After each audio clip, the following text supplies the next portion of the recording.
So Poco তাদের M সিরিজে release করে দিয়েছে নতুন একটি smartphone Poco M7 Pro 5G।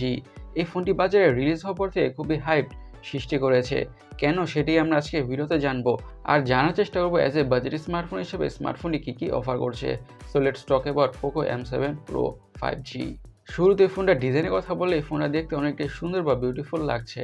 এক কথায় বলা যেতে পারে দেখতে অ্যাস্থেটিকই লাগছে, বিশেষ করে ব্যাক প্যানেলের ডিজাইনটার জন্য।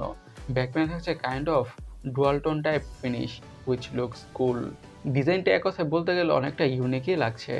ব্যাক প্যানেল আরও থাকছে গ্রেডিয়েন্ট বা গ্লসি টাইপ ফিনিশ, যেটি ফোনটির প্রিমিয়ামনেস আরও বেশি এনহ্যান্স করে দিয়েছে। এখন ফোনটির ডিসপ্লেটাকে নিয়ে কথা বলা যাক। ডিসপ্লেটা হচ্ছে 6.6 ইঞ্চের অ্যামোলেড ডিসপ্লে উইথ 120 হার্জের রিফ্রেশ রেট।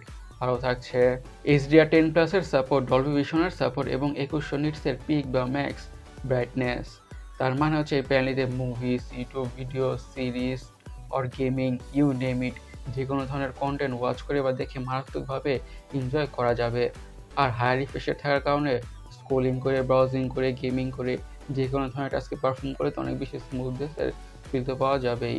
আর যেহেতু থাকছে HDR10+-এর সাপোর্ট, তাই কন্টেন্টগুলো হবে শার্প আর ভাইব্রেন্ট। আর যেহেতু থাকছে 2100 নিটসের পিক বা ম্যাক্স ব্রাইটনেস, তার মানে হচ্ছে আউটডোর ভিজিবিলিটি হবে অনেকটা ভালো। সো বলা যেতে পারে as a mid budget smartphone হিসাবে ডিসপ্লে ব্যান্ডটা ক্রেজি বা খুবই ভালো হতে যাচ্ছে অ্যাজ এ বাজেট স্মার্টফোন হিসাবে কনসিডার করলে। এখন ফোনটির হার্ড অথবা চিপসেট নিয়ে কথা বলা যাক। স্মার্টফোনটিতে ইউজ করা হয়েছে একটি tried and tested good performing processor. Use করা হয়েছে একটি 6 nanometre based processor which is MediaTek Dimensity 7025 ultra. এই প্রসেসরটিতে অথবা চিপসেটটিতে গেমিং করে, day to day regular task perform করে, সুইচিং বিটুইন অ্যাপস, মাল্টিটাস্কিং এমন যত ধরনের কাজ আছে ফোনটা খুব ইজির সাথে হ্যান্ডেল করে ফেলবে। আর হাই লেভেলের গেমসগুলোকে মিডিয়াম সেটিংসে অনেকটা ভালোভাবে খেলা যাবে অথবা রান করা যাবে কোনো ধরনের ইস্যুস ছাড়াই। তো ফোনের পারফরমেন্স থেকে কোনোভাবে ডিসঅ্যাপয়েন্টেড হতে হবে না। একটি মিড বাজেট স্মার্টফোন থেকে যেমন ধরনের পারফরমেন্স এক্সপেক্টেড, ফোনের থেকে তেমন ধরনের পারফরমেন্সই পাওয়া যাবে, ইফ নট বেটার পারফরমেন্স পাওয়া যাবে। ফোনটির র্যাম এবং স্টোরেজ ভেরিয়েন্টসের কথা বলে দুইটি ভেরিয়েন্টে পাওয়া যাবে, 6GB RAM 128GB storage, 8GB RAM 256GB storage. আর অবশ্যই SD কার্ডের মাধ্যমে স্টোরেজকে বাড়ানোর সুবিধা থাকছে। আর স্টোরেজ স্পিড হচ্ছে UFS 2.2। এখন ফোনটির অপটিক্স বা ক্যামেরাটাকে নিয়ে কথা বলা যাক। ইউজ করা হচ্ছে dual camera, but dual camera just নামেরই। কাজের সেন্সর হচ্ছে বা অ্যাকচুয়াল সেন্সর হচ্ছে একটি 50 মেগাপিক্সেলের primary sensor with PDF and OIS, এবং সেকেন্ডারি ক্যামেরাটা হচ্ছে 2 মেগাপিক্সেলের ডেপথ সেন্সিং সেন্সর, যেটা অবশ্যই হুদাই দিছে সেন্সর, একটা ইউজলেস সেন্সর। আর ফ্রন্টে ইউজ করা হয়েছে 20 মেগাপিক্সেলের সেলফি ক্যামেরা।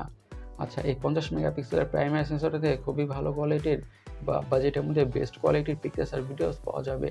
আর 20 মেগাপিক্সেলের সেলফি ক্যামেরা দিয়েও অনেকটা ভালো কোয়ালিটির ছবি আর ভিডিও পাওয়া যাবে। ফোনটি থেকে ভিডিও রেকর্ডিংয়ের কথা বলে 4K-তে ভিডিও রেকর্ড বা শ্যুট করা যাবে। ফোনটিতে আরও থাকছে ডুয়াল স্টেরিও স্পিকার্স। সিকিউরিটির কথা বলে ইউজ করা হয়েছে under display optical fingerprint sensor. এখন ফোনটির ব্যাটারি নিয়ে কথা বলা যাক। পুরো ফোনটাকে পাওয়ার করছে 5110 mAh ব্যাটারি উইথ 45 ওয়াটের ফাস্ট চার্জিংয়ের সাপোর্ট। এই 5110 mAh ব্যাটারি থেকে ফোনটাকে মিডিয়াম ইউজ করলে খুব ইজিলি একদিনের ব্যাটারি ব্যাকআপ পাওয়া যাবে, একদিনে না 1.5 দিনের ব্যাটারি ব্যাকআপ পাওয়া যাবে। আর সাথে প্রোভাইড করা 45 ওয়াটের চার্জার দিয়ে ফোনটা ঠিকঠাক দ্রুতভাবে ফুল চার্জ হয়ে যাবে। ফোনটার কালার ব্রেন্ডসের কথা বলে সব কালার ব্রেন্ডটা পাওয়া যাবে। এখন ফোনটির দামটাকে নিয়ে অথবা প্রাইসটাকে নিয়ে কথা বলা যাক।